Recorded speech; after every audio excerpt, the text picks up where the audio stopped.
درود به همه شما عزیزان. خدا قوت. امیدوارم که عالی باشید. میخوایم راجع به خیانت صحبت بکنیم، یک موضوع بسیار مهم که من اینجا بنویسم و پین بکنم که دوستانی که میان در جریان قرار بگیرن. سلام، درود، سلام، ارادت، خدا قوت. چه خبر بچه ها، خوبید؟ امیدوارم که عالی باشید. یک جلسه خیلی خوب کنار هم داشته باشیم، یا چند دقیقه گپ بزنیم راجع به این موضوع خیلی مهم. درود بر شما خانم فراهانی. سپاس، سلام، ارادت. به به، درود بهتون، خوش آمدید. امیدوارم که عالی باشید. خدا قوت به شماها. امیدوارم که یه آدینه فوق العاده رو تا این لحظه سپری کرده باشید. در ادامه هم انشالله یه سری اتفاقات خوب براتون بیفته. خدا قوت. خب بچه‌ها، خیلی خوشحالم از اینکه کنار هم دیگه هستیم. میخوایم راجع به متین بانو، درود بهتون همه عزیزان. ببخشید دیگه من تک تک بچه‌ها سلام علیک نمی‌کنم، میبینمتون و لذت میبرم. آقای حنیفی درود بهت و همه عزیزان دیگه. موضوع خیلی مهمیه بچه‌ها. صدا ضعیفه بچه‌ها، لطفاً فیدبک صدا و تصویر بدید. میگن که خود بلندتر صحبت کنید. من اگر فکر میکنید که صدا ضعیفه بگید که یه کاری بکنم برای اینکه صدا بهتر بشه. الان بهم میگید لطفاً. الان صدا چطوره؟ درود، خدا قوت. عالیه، خدا رو شکر. خب بچه‌ها، بریم راجع به بحث خیانت صحبت بکنیم. عالی. صدای منم خوبه؟ صدای من اوکی. صدای من خوب نیست بچه‌ها. خب ممکنه که اگر چون بقیه دوستان میگن عالیه، طبیعتا شما باید یک کاری برای گوشی خودتون انجام بدید دیگه، وگرنه بقیه دوستان دارن میشنون. خب بریم شروع بکنیم. صدا و تصویر عالیه، خدا رو شکر. من با اجازهتون یک کامنت ها رو برای چند دقیقه ببندم که صدامون و تصویرمون خوب بره و حواسمون پرت نشه. خب به نام خدا بچه‌ها، اگر من بخوام راجع به خیانت صحبت بکنم، شاید توقع خیلی از آدم‌ها وقتی راجع به خیانت صحبت میشه اینه که بیایم راجع به انواع خیانت صحبت بکنیم، بیایم راه‌های جلوگیری از خیانت رو ببینیم، بیایم راجع به خیانت و اتفاقاتی که و عواقبی که داره صحبت بکنیم. ولی من میخوام یه خورده فراتر از این صحبت بکنم. من نظرم به اینه که بیایم همه اتفاقات زندگی رو یه جور دیگه ای نگاه بکنیم. اگر ما بتونیم جور دیگه ای ببینیم، اگر ما بتونیم قوانین این جهان رو درک بکنیم، اگر متوجه بشیم که علت بسیاری از اتفاقاتی که برامون میفته چه خوب چه بد چی هست، دیگه نمیایم خودمون رو درگیر یک سری حواشی بکنیم. به خاطر اینکه من عمیقا معتقدم انسانی که خامه، خیانت بهش میشه. خب این جمله من نیست، جمله یونگه، جمله اصلی خود یونگه که خامی خیانت جذب میکند. و من پیشنهادم به شما اینه که حتما این جمله رو به عنوان یکی از جمله های مهم زندگیتون برای مدتی رو نوت گوشیتون، برای مدتی روی بک‌گراند گوشیتون، یا جایی که در واقع شما اگر تخته وایت بوردی دارید توی خونه یا محل کارتون بنویسید تا این بشه ملکه ذهنتون. به خاطر اینکه بالا بری پایین بیای، تا زمانی که شما خام باشید به شما خیانت میشه. و این خیانت فقط موضوع بحث خیانت در رابطه عاطفی نیست. هر نوع خیانتی که به ما آدم ها میشه از خامی ما اتفاق میفته. یعنی من وارد یه شراکت میشم چون خامم، به خاطر اینکه نتونستم متوجه بشم که اون آدم داره چطور برخورد میکنه، به من خیانت میشه. توی روابط بین فردی این اتفاق میتونه بیفته، تو رابطه عاطفی میتونه این اتفاق بیفته. پس بچه‌ها، هر چقدر نتیجه گیری، هر چقدر ما پخته تر بشیم، احتمال خیانت شدن به همون کمتر میشه. میخواد تو رابطه باشه، میخواد با رابطه تو با فرزندت باشه، رابطه تو با همسرت باشه، تو محیط کارت باشه، اصلا فرقی نمیکنه. و این جهان بچه‌ها، میخوام به شما بگم که اینطوری درکش بکنیم خیلی راحت تر میشه. این جهان رنجهایی رو برای من و تو طراحی میکنه که به ما خیانت بشه تا ما پخته تر بشیم. یعنی یا ما این خیانت ها باعث میشه پخته تر بشیم، یا این خیانت ها باعث میشه که دوباره ما زجر بکشیم، آزار ببینیم، اذیت بشیم و این دوباره برای ما تکرار بشه. اینا که دارم بهتون میگم بچه‌ها طلاه ها، اینا ته ماجراست. یعنی همین موضوعاتی که الان من دارم بهت میگم بگیری، بسیاری از مسائل زندگی حل شده. و موضوعی که من دارم راجبی صحبت میکنم فقط خیانت در روابط عاطفی نیست، خیانت در هر حوزه‌ایه. جایی که از تو باج میگیرن به تو خیانت میشه، جایی که تو سرویس بیش از حد داری میدی به تو داره خیانت میشه، به احساساتت خیانت میشه، به زمانت خیانت میشه، به عقایدت خیانت میشه. پس هر جا که تو خام باشی، من خام باشم، مستعدیم برای خیانت شدن بهمون. هر جا که ما پخته بشیم احتمال خیانت شدن کمتره. حالا الان ممکنه تو ذهنت بگی که خب منظورت از این که پخته تر بشیم چیه که میخوایم راجبش صحبت بکنیم؟ هر جا که تو بهت خیانتی میشه، یه رنجی بهت وارد میشه، تو رو آزارت میده، اذیتت میکنه، اگر آگاهی پشت اون خیانت رو متوجه بشی دیگه اون خیانت اتفاق نمیفته. اما اگر باز هم از همون نقطه دوباره به خاطر خامیت همون اعتمادو بکنی، همون مدل برخورد بکنی، احتمال خیانت شدن دوباره بهت هست.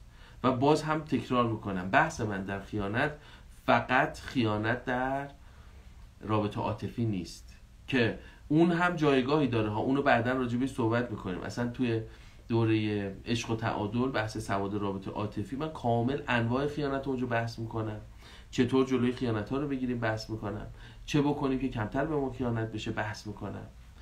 آدمی که حواسش به زندگیش نباشه احتمال خیانت شدن بهش زیاده، از خامیش میاد، هی خودش رو میخواد گول بزنه، یه معصوم خامه. هر چقدر که ما پخته تر عمل بکنیم احتمال خیانت شدن بهمون کمتره. متوجه منظورم میشید؟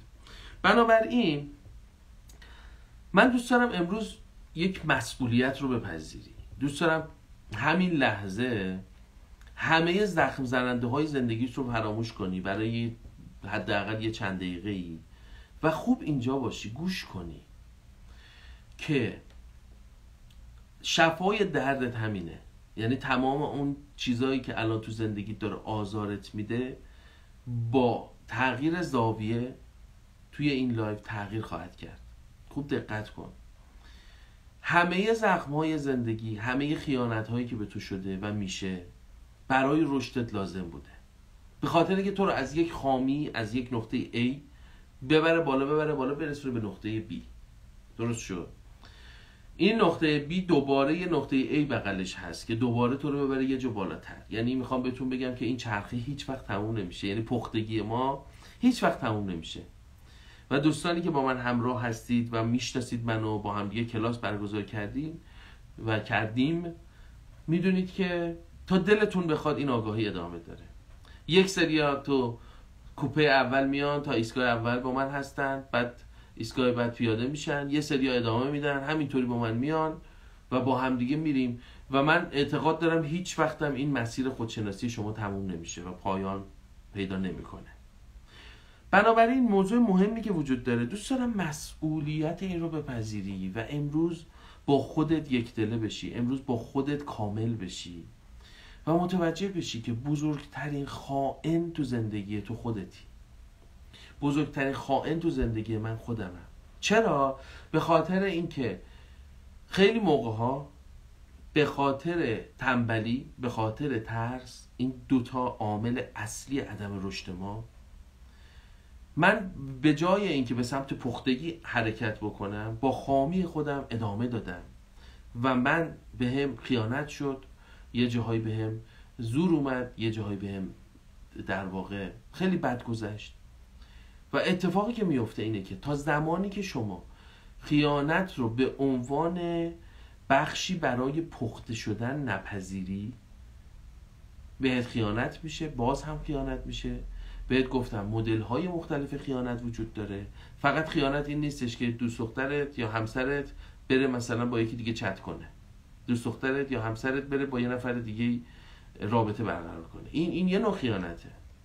بسیار خیانت های دیگه وجود داره تو این جهان که ما رو آزار میده. جایی که شما به یه نفری اعتماد میکنی، به یه دوستت اعتماد میکنی، دوست همجنس حتی، و میبینی که اونجوری که میخواستی پیش نرفته، کار رفته پشت حرف زده، رفته جایی کاری کرده. این هم نوعی خیانته. فقط میخوام بهت بگم وقتی قانون رو بدونیم، وقتی متوجه اصل جنس بشیم، اصل کار بشیم، دیگه خودمون رو درگیر حواشی نمی کنیم. مثلا من چند روز پیش یک استوری گذاشتم راجع به این که اگر چه اتفاقی از طریق پارتنرت اتفاق بیفته تو دیگه حالت بده و دیگه اون آدم تموم میشه. به خدا بیش از 70-80% بچه‌ها نوشته بودن خیانت. و وقتی که قانون اینو میگه بچه‌ها، وقتی که شما راجع به یک موضوعی اینقدر این موضوع برات مهمه که تمرکز روش میکنی و جواب سوال من رو میدی، حکمتی که قدیمی های ما میدونستن، میگفتن از هرچی بترسی سرت میاد. احتمال خیانت شدن بهت هست. قانون اینو میگه. جایی که بیای بگی ببین اصلا خیانت به من امکان پذیر نیست. چرا؟ چون من انقدر با خودم کامل شدم، انقدر من برای خودم ارزش قائلم، انقدر برای خودم وقت میذارم، اگر هم یک نفر این کارو بکنه اون داره منو از دست میده. ببین چقدر تفاوت داره. عزت نفس رو ببین. بنابراین من از خیانت نمیترسم. میخوام به این نقطه برسی. وقتی از خیانت نمیترسی، انقدر ارزشمندی، انقدر بالایی، انقدر خفنی که دیگه اصلا هر کاری همون آدم بخواد بکنه، تو اولین اتفاقی که واسه میفته اینه که واقعا حیف شد، نفهمید کیو از دست داد، نفهمید با کی این کارو کرد. این یه نوع نگاهه. یه نوع نگاه هم اینه که ما از ترس از دست دادن، از ترس ترک شدن، از ترس طرد شدن درگیر تله های مختلف بشیم، درگیر طرحواره ها بشیم و اینقدر سرویس بدیم که ما رو ترک نکنن، به ما خیانت نکنن، اینقدر سرویس بدیم که طرفمون نره سراغ یکی دیگه. ما اصلا دنبال این نیستیم. البته یه نکته به شما بگم، وقتی من میگم خامی خیانت جذب میکنه، منظورم همینم هست که اگر تو رو سواد رابطت کار نمی کنی، یعنی تو رابطه خامی. نمیگم تو آدم خامی هستی ها. تو رابطه خامی، پس احتمال خیانت شدن بهت هست. نقطه، تمام. اگر تو مثلا قرارداد بستن بلد نیستی، خامی، حتی نمیری با یه وکیل صحبت بکنی برای نوشتن یه قرارداد، یعنی عملا خیانت در دم خونته. یعنی اینجوری اینجا نگار نوشتن که آقا منو میبینیم، من خیلی خامم، میتونید به من خیانت بکنید. پس موضوعی که امروز داریم صحبت میکنیم بچه‌ها به شدت موضوع مهمیه، بسیار موضوع مهمیه و اگر ما این موضوع رو جدی بگیریم و متوجه بشیم که این خامیه تو همه جای زندگی ما تاثیر داره، یعنی هر جایی که شما زندگیتون نگاه میکنی میبینی که بحث خیانت اتفاق افتاده، من آزار دادن، من اذیت کردن، بعد پشتشو که نگاه میکنی میبینی آقا مسئولیت با منه، من خامی کردم، من زود اعتماد کردم، من خیلی حرفهایی که نباید میزدم و زدم، من خیلی کارهایی که نباید میکردم و کردم، من خیلی کارهایی که باید میکردم و نکردم. نمیدونم متوجه منظور من میشید یا نه. این جمله رو باید با طلا بنویسیم. پس دو تا رویکرد رو الان با هم صحبت کردیم. یه رویکرد اینه که از ترس خیانت نشدن بهمون شروع بکنیم به سرویس دادن، شروع کنیم به کارهایی که دوست نداریم انجام بدیم. دو، ترس از خیانت رو کنار بذاریم، شروع کنیم به رشد کردن، به پخته شدن. تمام مباحثی که من تو خودشناسی برای شما باز میکنم مسیری است، سفری است از خامی به پختگی ولا غیر. شخصیت شناسی رو یاد گرفتی اگه با من دوره گذروندی، فهمیدی که آدما چه شخصیتی دارن، خودت چه شخصیتی داری، پخته تر شدی. نقشه راه زندگی رو اگه با من گذروندی، متوجه شدی که مراحل سفر زندگی چی هست، از A به B، از B به C چه شکلیه، من کجا گیرم، من کجا مشکل دارم. همه اینا سفریه از خامی به پختگی. کل ماجرای خودشناسی 100% اگر با من همراه بوده باشی و الان توی این لایو کنار من باشی، متوجه منظور من میشی که شما قبل از خودشناسی کردن اصلا زندگیت مفهومش متفاوته با بعد از خودشناسی. به خاطر اینکه قبل از خودشناسی خامی به شدت زیاده. من میگم انگار کوریم هممون، انگار که گواهی نامه نداریم، هممون داریم رانندگی میکنیم، دائم به هم میزنیم. بعد آدم خام فکر میکنه که جامعه خراب شده، آدم خام فکر میکنه دخترها بد شدن، آدم خام فکر میکنه پسرها بد شدن، همه کلاهبردار شدن، همه کاسب شدن. نه اینطوری نیست. تو خام بودی. تو باید یاد بگیری اصول ورود به رابطه چیه.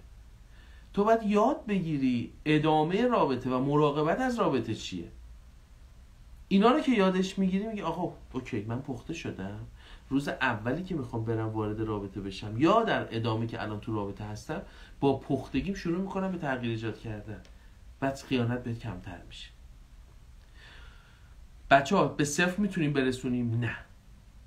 یعنی بیایم یه روزی بگیم که آقا من یه کاری کردم دیگه به من خیانت نمیشه. هرگز یه همچین چیزی اتفاق نمیفته. این دروغ بزرگی برای شیاد هاست که شما این کلاس ها زیاد دیدید. لاغری در 3 روز دیدین؟ نمیدونم زبان انگلیسی در 10 روز. نمیشه. دروغ بزرگیه. این هم وجود نداره که یه روزی ما بگیم آقا دیگه ما یه کاری کردیم به ما خیانت نمیشه. ولی من دارم مسیری رو به تو نشون میدم که این مسیر میگه که آقا هر چقدر که تو اصیل تر باشی، پخته تر بشی، یه زندگی با اصالت رو شروع بکنی، احتمال خیانت شدن بهت کمتره. هر چقدر که تو تردید داشته باشی، ترس داشته باشی، تنبلی کنی، رو خودت کار نکنی، احتمال خیانت شدن بهت بیشتره. حالا این خیانت میتونه پارتنرت باشه، میتونه همسرت باشه، میتونه شریکت باشه، میتونه جامعه باشه، فرق نمیکنه که. پس موضوعی که داریم بحث میکنیم موضوع خیلی مهمیه و دوست دارم که راجبش خیلی فکر بکنی، خیلی راجبش تأمل بکنی، به خاطر اینکه شاید بتونم بگم همه جای زندگیت رو تحت تاثیر قرار میده. خب بچه‌ها من کامنت رو باز کردم.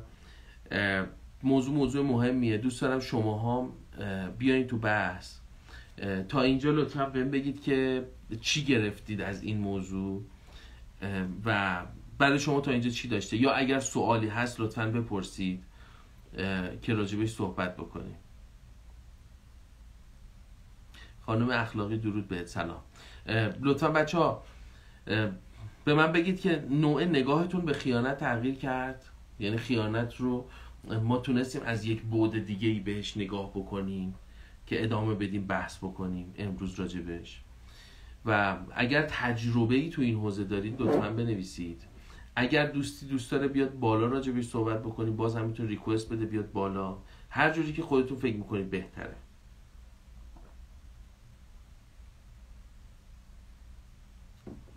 وقت شما بخیر خانم گودرزی. سهر جان درود بهت. آقا سینای دهقانی میگن نمیشه با جزئیات مثال بزنید. چرا؟ با جزئیات هم مثال میزنیم، جلوتر حتما مثال میزنیم. بذارید خود به قول شما مثال بزنیم. خب درود بهتون. مرسی خانم سرجاقی، خانم فراهانی، درود بهتون. بچه‌ها مثال بزنیم. ببین مثلا به من میان پیام میدن معیارهای ورود به رابطه‌شون اینه. معیارهای ورود به رابطه‌شون اینه که سلام، من این پیامی که دارم میگم بچه‌ها پیام واقعیه ها، یعنی میتونم دایرکتشو براتون عکسشو بیارم بذارم. سلام خوب هستید؟ من یه پسری هست اینو داره اونو داره 100 متر زمین داره خونهشون اینجاست و اینا، به نظرتون برای ازدواج مناسبه؟ این از کجا میاد؟ میگیرید چی میگم؟ این از خامی نمیاد؟ بذارید من اینجا ببینم. سلام استاد، زیاد خیانت دیدم، دلیلش ترس‌های کودکی من ولی بی ارزش شمردن خودم و بقیه رو زیاد. درود بهت ایما، حالا دقیقا اسمت رو نمیدونم ولی آفرین. میبینید بچه‌ها، من این نوع نگاه شما رو دوست داشتم و دوست دارم بقیه دوستان هم همینطوری. سمیرا جان مرسی، بله جالب بود، به خصوص از بعد اعتماد دادن و از دست دادن خیانت. عالی خانم، خانم نینا فکر میکنم.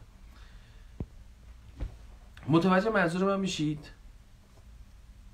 درود بر شما مادر عزیز، خدا قوت، مرسی عزیزی. ببینید بچه‌ها، من ببینید چی میگم. وقتی معیار تو برای ورود به یک رابطه معیار اشتباهیه، میری آدم اشتباهی رو در واقع انتخاب میکنی. تا اینجا اوکی؟ وقتی آدم اشتباه تو رابطه با تو میاد، پس همون ابتدا به تو خیانت شده. چرا؟ چون تو میتونستی یک رابطه عالی تری داشته باشی، یک آدم فوق‌العاده تری. اینو تا اینجا نگه دارید. حالا یک آدمی رو تو اشتباه انتخاب کردی، رفتی تو رابطه، اتفاقی که میفته، اون آدم مال تو نیست، تو هم مال اون نیستی، معیارات اشتباه بوده. معیار اشتباه میدونی منظورم چیه؟ تو ارزه نداشتی خودت پول در بیاری، رفتی توی یک خانواده ای انتخاب کردی که اینا پول داشته باشن. خب تو از اون لحظه خیانت بهت میشه. چرا؟ چون تو از همون لحظه اول خودتو در معرض خیانت قرار دادی، چون تو ارزه پول در آوردن رو تو وجود خودت ندیدی، رفتی اینو پروژکت کردی، یعنی فرافکنی کردی روی آدم دیگه، توی خانواده دیگه. این شده معیار تو برای انتخاب. حالا میگذره 1 سال، 2 سال، 5 سال، این خیانته که ما داریم الان بحث میکنیم در مدل های دیگه ای جلوه پیدا میکنه. بعد شما نگاه میکنی میبینی اوکی، من اگر یه روزی به این نقطه برسی که آقا من خام بودم، من اشتباه کردم، این انتخاب درستی نبوده، من اون آدمه رو با توجه به اون چیزی که داشت تو وجودش انتخاب نکردم، من اون آدمه رو به خاطر پولش، به خاطر ماشینش، به خاطر وجه در واقع اجتماعیش، به خاطر چیز دیگه انتخاب کردم. خب حالا شما به من بگید این انتخاب پشتش خامی نیست؟ اینه که این جمله انقدر خفنه. یک خامی بوده، تو به جایی که بری اونو پخته بکنی، بری سواد رابطتو بیشتر کنی، بری رو خودت کار بکنی، بری در واقع خودشناسی بکنی، بعد انتخاب بکنی، این کارا رو نکردی. یه دفعه رفتی تو وارد یک رابطه شدی، بعد به خودت اومدی دیدی که وسط یک اتفاق بد قرار گرفتی و این میشه خیانت. حالا میتونه جلوه پیدا بکنه، اون آدم یه مدت با تو باشه، بعد یه دفعه به خودش بیاد ببین این چی آخه، این به درد من نمیخوره که. یا تو این فکر رو بکنی و این خیانت جدی تری بشه.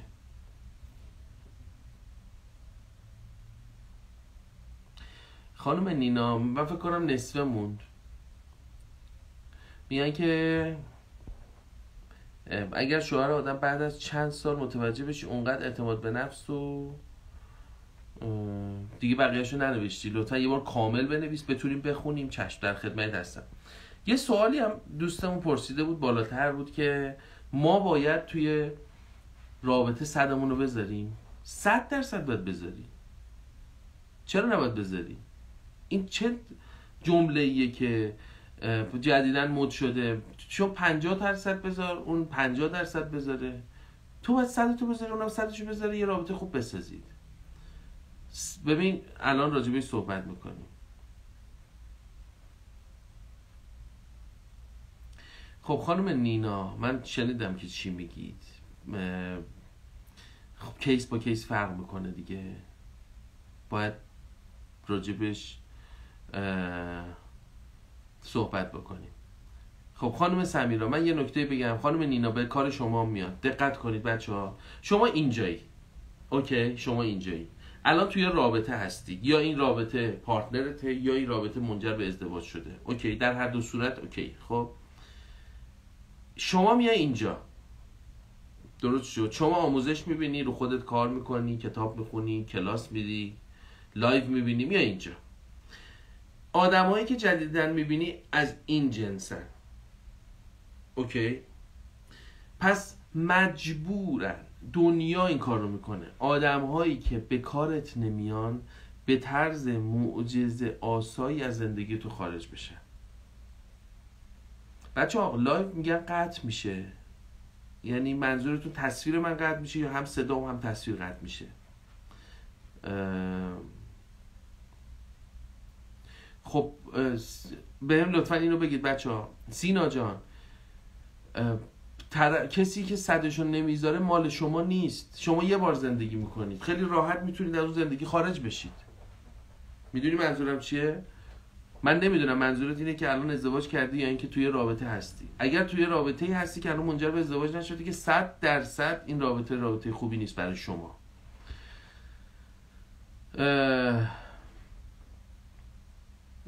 خانم نگین محمدی، چشم، میگن یه توصیه برای ماهایی که زندگیمون شکست خوردیم، میخوایم زندگی جدید شروع کنیم. چشم، الان بهتون میگم.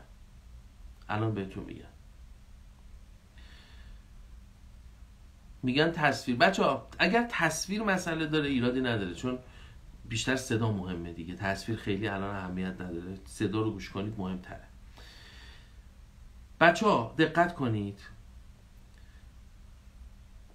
خیلی قشنگ گفته بود خانم محمدی، میگه که آقا من رفتم توی رابطه‌ای و به مشکل خوردم، الان چه بکنم؟ دو تا روی کرده. یه روی کرد اینه که بشینی سوگوار رابطه های قبلیت باشی و قصه بخوری و نگران باشی که برای یه مدت زمان لازمه. یعنی از یک رابطه اومدی بیرون، به قول خودت شکست خوردی، که من اصلا اسم شکست نمیذارم روش، من میگم نتیجه دلخواه و نتیجه غیر دلخواه. تو نتیجه غیر دلخواه گرفتی، درست شد؟ برای اینکه نتیجه دلخواه بگیری باید یه سری کارها بکنی تا انشالله نتیجه دلخواه رقم بخوره. حالا نتیجه دلخواه زمانی رقم میخوره که شما از خامی عبور بکنی به پختگی برسی.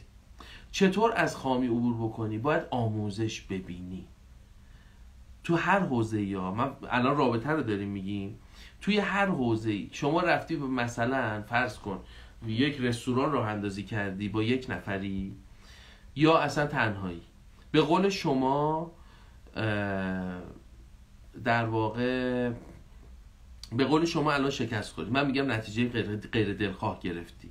خب اگر دوباره با همون مدل، با همون سبک، با همون نوع فکر، با همون مهارت، با همون امکانات بری دوباره یه رستوران بزنی، خب احتمال در واقع دوباره شکست خوردن 100% هست.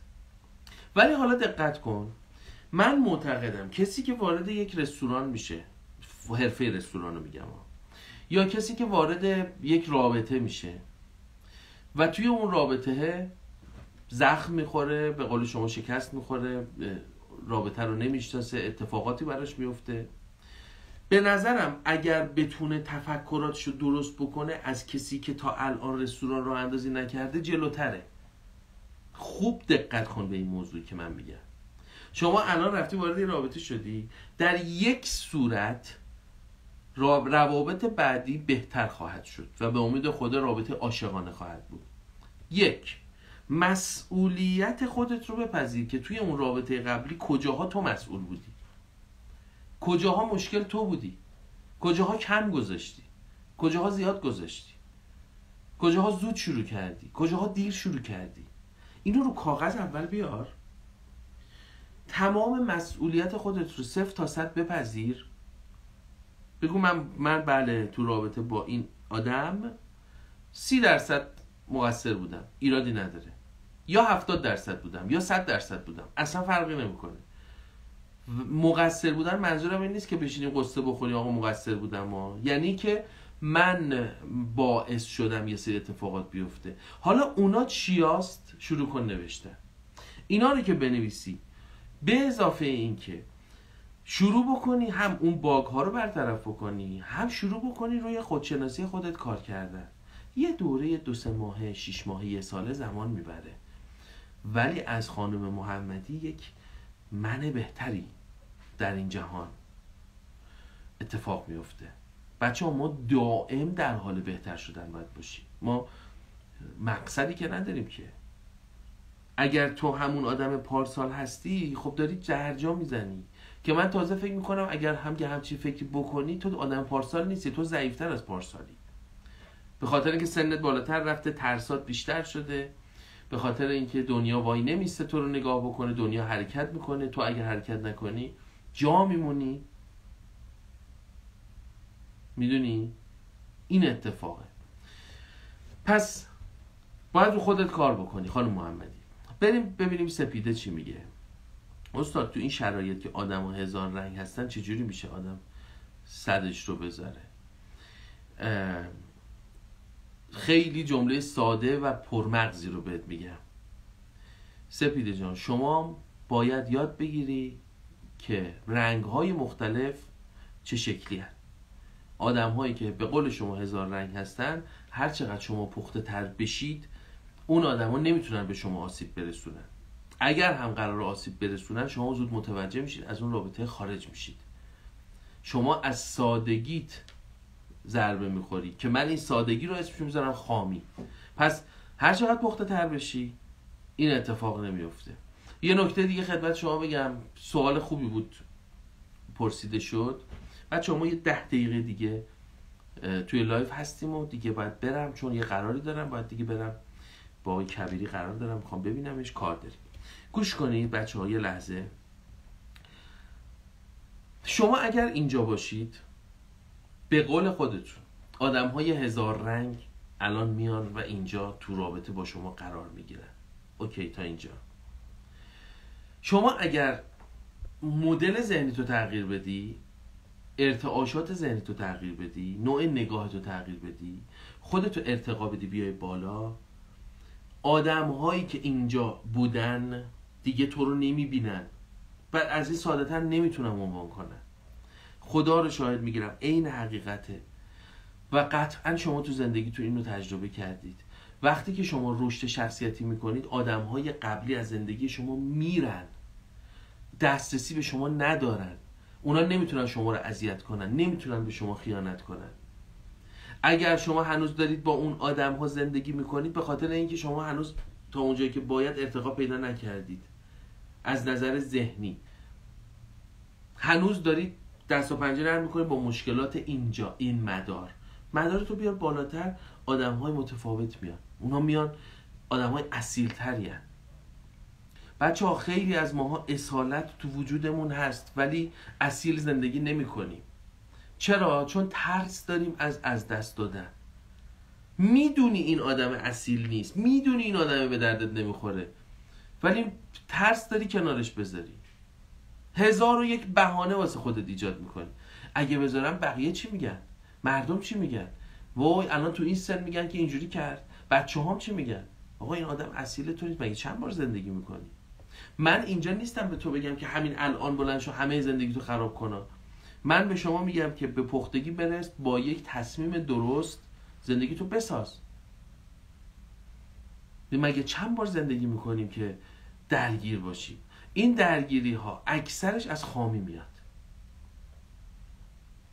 پس اگر میگی آدم ها 1000 رنگن، به خاطر اینکه شما به آدم ها اجازه دادید 1000 رنگ باشن با شما. بچه ها ما باعث میشیم که آدم ها چطور با ما رفتار کنن، چقدر به ما احترام بذارن. خب تو مرز نداری، تو برای خودت استاندارد روانی نداری، تو برای خودت نظرات خودت رو نداری، تو برای خودت چهارچوب نداری. خب هر آدمی اجازه میده برای تو تصمیم بگیره، هر آدمی اجازه میده که برای تو و سبک زندگی تو ارزش قائل نشه. بعد به خودت میای میگی آدما بد شدن. آدما بد نشدن، تو بلد نیستی. من احتمالاً میشناسید دیگه، من معلمی ام که سعی میکنم که حقیقت رو به تو بگم. خیلی حرفای جذاب دوست ندارم بزنم تو خوشحال بشی، هی دست بزنی میگی باری کلا تو خیلی خفنی. میخوام بهت بگم تا روزی که جلوی ترس‌هات، جلوی تنبلیات، جلوی خامیات نایستی و کاری براشون نکنی، زندگی تو از این بهتر نخواهد شد. ولی روزی که تصمیم میگیری تو 2 قدم برمیداری، دنیا 10 قدم برمیداره برای تو. روزی که تصمیم میگیری که روند زندگیت رو بهتر بکنی، روزی که تصمیم میگیری که جلوی خامیات رو بگیری، میری یه کتاب میگیری میخونی، به جای دیدن فیلم های چرت و پرت تلویزیون وقت تو میذاری برای کتاب صوتی. توی مسیری که داری رانندگی میکنی به جایی که به این و اون گیر بدی، کتاب صوتی گوش میدی، لایو خوب میبینی، صحبت های خوب گوش میکنی، آروم آروم آروم آروم میبینی من دارم میرم بالا، پرواز میکنی، به نقطه‌ای میرسی که میبینی کل زندگیت 0 تا 100 دست خودت. خانم فروغ درود بهتون، من در خدمتتون هستم. لطفا دایرکت بدید، بچه‌ها وقت مشاوره رو براتون هماهنگ می‌کنن. در خدمتم. حالا یه آدمی که برنامه‌ریزی ضمیر ناخودآگاهش رو داده دست تلویزیون، داده دست دوستاش، داده دست اینستاگرام، خب همه چی به هم میریزه دیگه. بعد نگاه می‌کنه چرا انقدر زندگی من ریخت و پاش. دنیا به تو همون چیزی رو میده که ازش انتظار داری. زندگی هر روز از هر جهت میتونه برای تو فوق‌العاده بشه، به شرطی که 1 برنامه‌ریزی ذهن دست خودت باشه، 2 هر روز قدم برداری برای بهتر شدن. من بچه‌ها از روزی که شروع کردم، من 5 مرداد 1385 خودشناسیم آغاز شده و شروع شد از یک کتاب، بعد دیگه ادامه پیدا کرد کتاب‌های بعدی و تا همین امروز.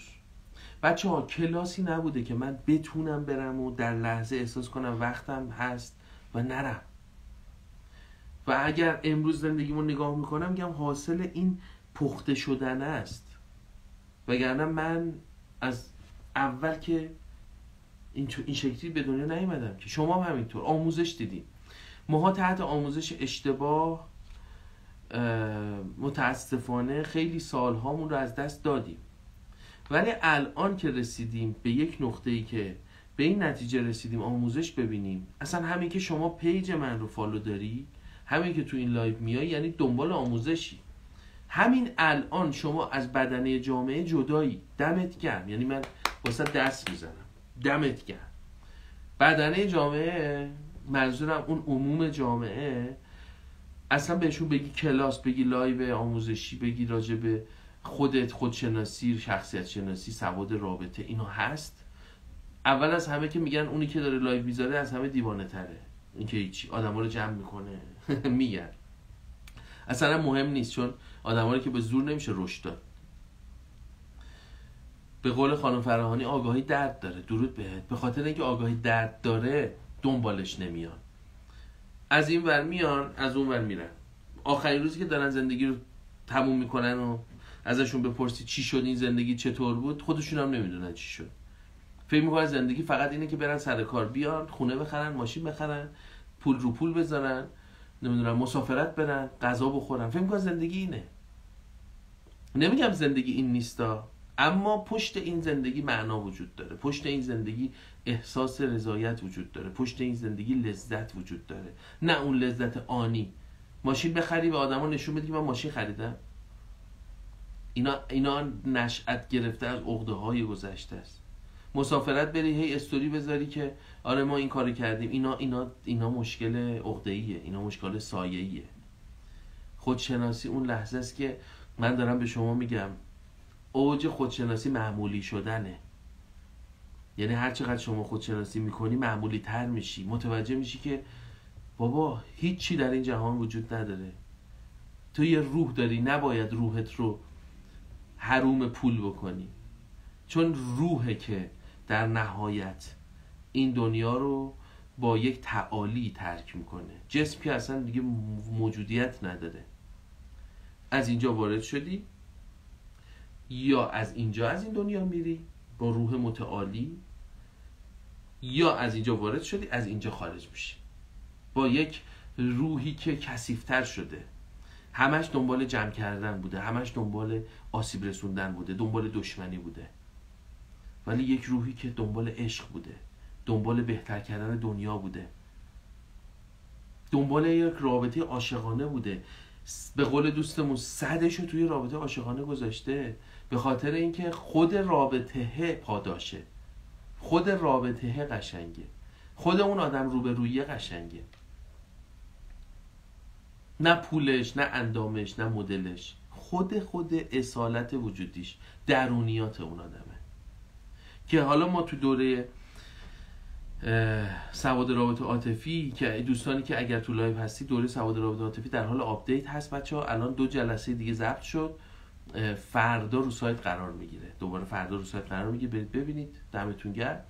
و اینکه به درخواست خیلی از دوستانی که سواد رابطه رو دوست داشتن که داشته باشن، ما فکر میکنم هفته آینده ظرفیت دوره رو باز بکنیم. دوستانی که میخوان همراه بشن میتونید شروع بکنید. بی‌نظیره. یعنی انقدر این دوره خفن شد که خودم موندم که داریم رو دستش، امکان نداره رو دست این دوره داشته باشیم. تو بحث رابطه، رو دست رابطه امکان نداریم. آقای احمدی جمله خوبی گفتن بچه، 1 دقیقه 2 دقیقه دیگه بیشتر وقت نداریم، گوش کنید. میگن که ما همیشه نباید 100 گذاشت. مسئله اینه که وقتی ما میگیم 100 بذاریم منظورمون چیه؟ منظورمون این نیستش که مهربون باشیم، همیشه مهربون باشیم، نه.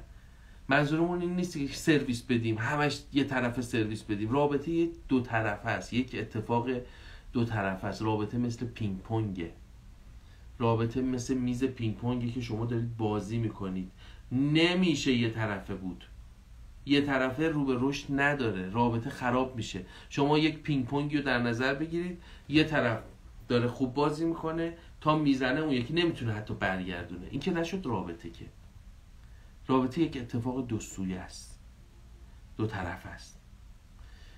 کسانی که شروع میکنن پینگ پونگ رو، خوب دقت کن، من میگم ما که نمیتونیم تسلط به جهان داشته باشیم. میتونیم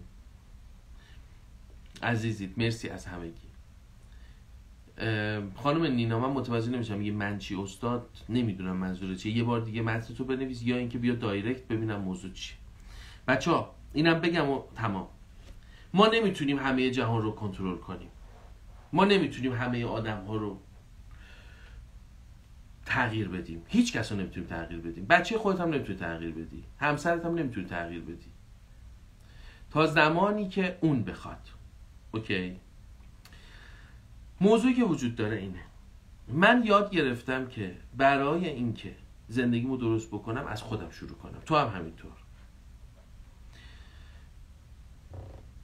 من یاد گرفتم به جای اینکه برم به این آدم‌های دیگه قفلی بزنم که شما باید پینگ پونگ باز خوبی بشید، من اول پینگ پونگ باز خوبی میشم. خوب دقت کن اینجا باش، این به درد همتون میخوره. پینگ پونگ باز خوبی میشی، شروع میکنی به درست بازی کردن، هدیت رو به این جهان ارائه میکنی. میگی آقا من میخوام به این جهان هدیه‌ام رو بدم. تا اینجا اوکی؟ یا اون آدمی که الان داری باهاش زندگی میکنی میاد پینگ پونگ رو یاد میگیره، با تو وارد رابطه جدید میشه، یا به طرز معجزه آسایی از زندگی تو خارج میشه، یک آدم پینگ پونگ باز با توجه به اون چه که تو دلت میخواد وارد رابطه با تو میشه.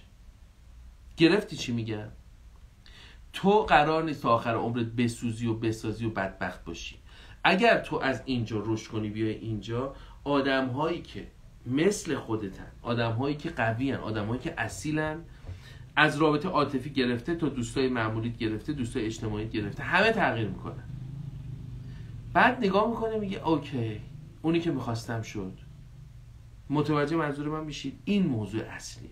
پس از دنیای بیرون خارج شیم، مرخصی بگیریم از دنیای بیرون، از آدم‌های دیگه انتظار نداشته باشیم، صفر بشه انتظارمون، کاری با هیچ کس نداشته باشیم، بیایم تو وجود خودمون ببینیم کجاها من دارم خطا میکنم، کجاها من مشکل دارم، کجاها منم که هنوز پینگ پونگ باز خوبی نشدم.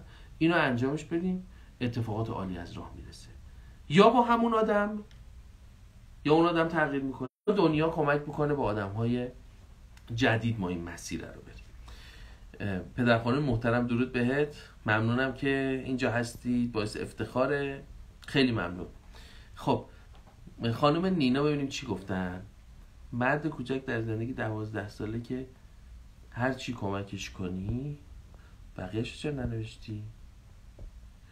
خب نینا خانم یه زحمت بکش، بیا دایرکت، بهم دایرکت بده من کمکت بکنم.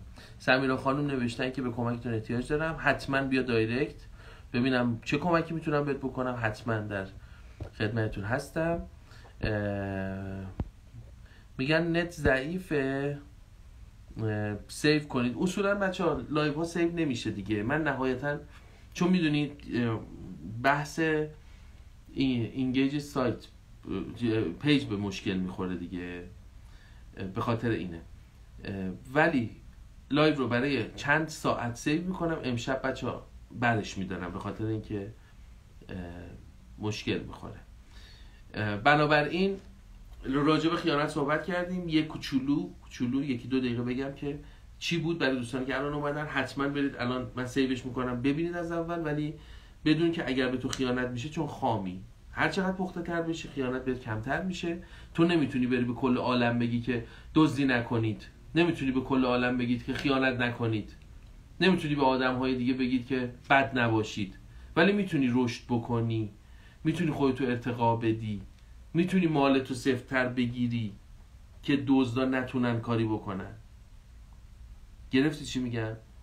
درود بهتون. خانم سرجوقی مرسی، آقای احمدی درود بهت، متشکرم، سلامت باشید، ان شاءالله که همیشه عالی باشید و اتفاقات عالی براتون بیفته. یه لایو خیلی خوب شد به نظرم و امیدوارم که هر چقدر جلوتر برید زندگیتون از هر جهت بهتر و بهتر بشه.